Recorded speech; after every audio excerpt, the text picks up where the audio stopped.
Hey guys, welcome back to Clownfish TV. This is Neon. I am here with Geeky Sparkles. Hello. And Netflix is raising its prices again. Yep. Again. I guess they have to pay for the dud that was Cowboy Bebop. They have to pay for that One Piece. So if they didn't do these stupid shows, you wouldn't have to pay more? There you go. There you go, guys. If they hadn't failed with Cowboy Bebop, you wouldn't have to pay more. No, this actually makes total sense. We've been talking about this in regards to streaming. We did a video earlier today talking about Disney. They basically hit the ceiling on the number of subscribers they have.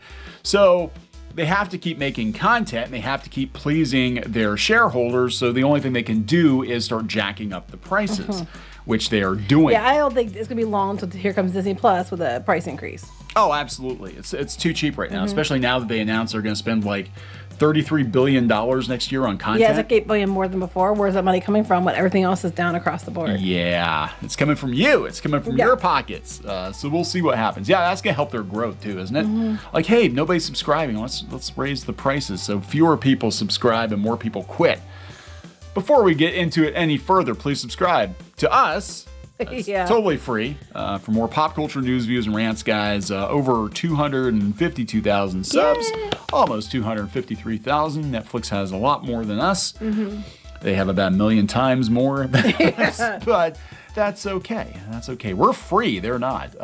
So coming from The Verge, Netflix raises prices on all plans in the U.S., $1 to $2 a month. Starting today, they just dropped it today. The company's standard plan will raise from $15.50 per month to from $14, while the 4K plan will go to $20 a month from $18 a month. So it's only a couple dollars, but still, people keep saying that. They're like, that's only a couple bucks. Yes, and it was only a couple bucks last time, and the time before that, and the time before that. And you might, like Disney, oh my God, with Hulu, there was like 3 hikes in a matter of like 2 years, and massive ones too. So it does add up, and people were just like, when there's inflation coming and people are concerned, they might not have the money to put $2 or $3 more in every streaming service. Well, what's going to happen is they're going to pick and choose. They're going to say, well, you know what? We've got Netflix and we've got Disney Plus. We don't need Peacock. We don't need Paramount. We don't need, Crunchyroll. We don't, you know what I'm saying?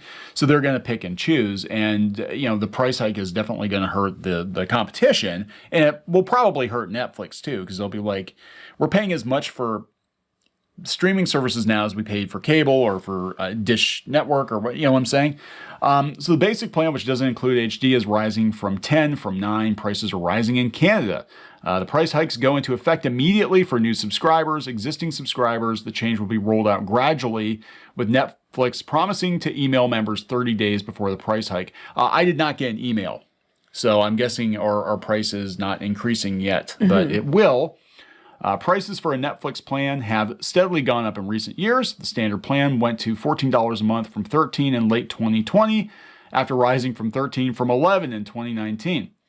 Prior to that, Netflix raised prices in 2017 and 2015. When Netflix announced its first wide-scale price increase in 2014. Well, here, you can see it right here. Yep, the company was so worried about losing subscribers over $1 a month that let existing members keep their price for 2 years. Yeah, just since 2019, they've upped it $4. $3. Well, that's only $1, but I'm just saying they've upped it in the last 6 years since 2000, or 7 years, I guess now, since 2000. Okay, we'll go 17. It went from $13.99 to $20. Yeah. $10.99 to $15.49. So yeah, they just keep doing it, and it's pretty much almost yearly. They bring this up too. We talked about that. The price hike comes during a successful but challenging moment for Netflix. The company already has a wealth of subscribers in the US, and adding more is a challenge, making price hikes an obvious answer for how it can make more money. They also want to get into video games and crap. They'll probably get into NFTs too. Probably. They might already be doing it for all I know. I don't pay attention. At the same time, Netflix is now competing with several other serious streaming services, including Disney, HBO. Right. Now, they're all going to probably raise their prices too. And the thing is, people are going to be put in a position where it's more expensive than cable. Yep. And then they're going to have to start cutting things. Yep. We're updating our prices so we can continue to offer a wide variety of quality entertainment options. Just going to leave that. I think you need to reevaluate what quality means. Just going to leave that here. As always, we offer a range of plans so members can pick a price that works for their budget. Yeah, sure. Let's do standard definition, one screen. Yes. Yeah, remember when you pay one flat rate and you get to watch? Now it's only on one screen. Yeah. Yep. And even in their maximum, you're only allowed to use it on four screens. Disclosure, The Verge is currently producing a series with Netflix. But at least they're being somewhat critical, not as much as other publications. This is The Information talking about it being a risky move that Netflix is jacking its rates again. Especially right now. They pointed out that Netflix is now 42% more expensive than it was in 2018. Yeah, for their top tier, yeah. I mean, that's kind of a crazy... And most people are going to go with that because you want to use it on multiple devices, or you might have people in your family that might want to use it on their devices. So we go by that one, don't we? Yeah. Because of the kids. So you're talking like in 4 years' time, it's like almost 50% more expensive than it was. And 2 of those years were during the pandemic when people were in lockdown and they were watching a lot more Netflix and a lot more streaming. I think that once the pandemic is over and people are out and about doing their thing again, I think a lot of these streaming services are going to be in for a very rude awakening because people are going to be like, yeah, I don't watch as much TV as I used to because I'm outside now and I'm back to work and I'm whatever. So let's cancel half of them, you know? All right, let's downgrade Netflix. Well, they can't because of inflation and because of the price hikes and shortages and all this stuff that's going on. People might have to cancel it just to be able to afford, to buy food or something like that. Yeah. I'm not trying to be like, fear-mongering or anything else. I'm just saying, people might not have the extra, $20. Well, you're smart because they bring that up in this article. I am. They said the danger of steady prices rising is clear, as anyone studying the history of cable would know. Reed Hastings, that means you. Cable lost much of its market value over the past decade by making itself so expensive that people were forced to reevaluate whether they even needed it. We did. Once cheaper streaming services became available, Netflix came out 12 years ago, cord cutting took off. You know what? There are plenty of alternatives to Netflix and streaming, almost all cheaper, including Amazon, Hulu, Disney Plus, Apple TV, Peacock, Discovery. Or you could just go watch YouTube, which a lot of people do instead. Yeah, YouTube, Tubi is free, Roku channel is free for now. But you know what's funny to me, because like when we did the cord cutting thing, because it just got ridiculous. I mean, we're just like, this is insane. And half the time our kids didn't even watch it. They watched YouTube. You know what my daughter watches most of the time? YouTube, TikTok occasionally, mostly YouTube, compilations about TikTok. But you know what I mean? They watch that stuff. And that stuff's free. Well, they're talking about the bubble during the pandemic. They're looking at Zoom stock and Peloton stock, because people were. Oh my God! Zoom fell 71%. Yeah, and they said, Netflix is up a little bit now, but is that going to last? Because you look at the trend overall, and it says it's down $13. Yeah. So. Yeah. This is the bubble right here.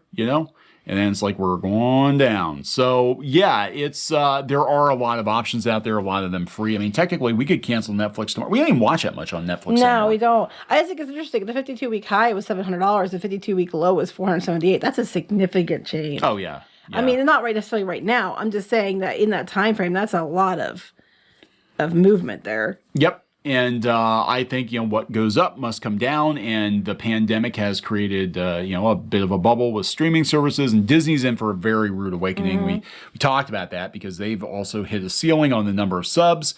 And the content, since they're all competing with each other, they have to spend a lot more money to produce content that's going to compete. Well, hey, the good news is if you're like a content production company, if you're like a movie production company, a show company, whatever, now they probably have all kinds of opportunity, because there's so many more shows available. Back in the day when there were like 10 network shows, now you have so many different options. Gazillion. But it's also, it's interesting. We talked about this before. It kind of leads to the decline of pop culture because everybody's not watching the same shows. Right. The reason that we had...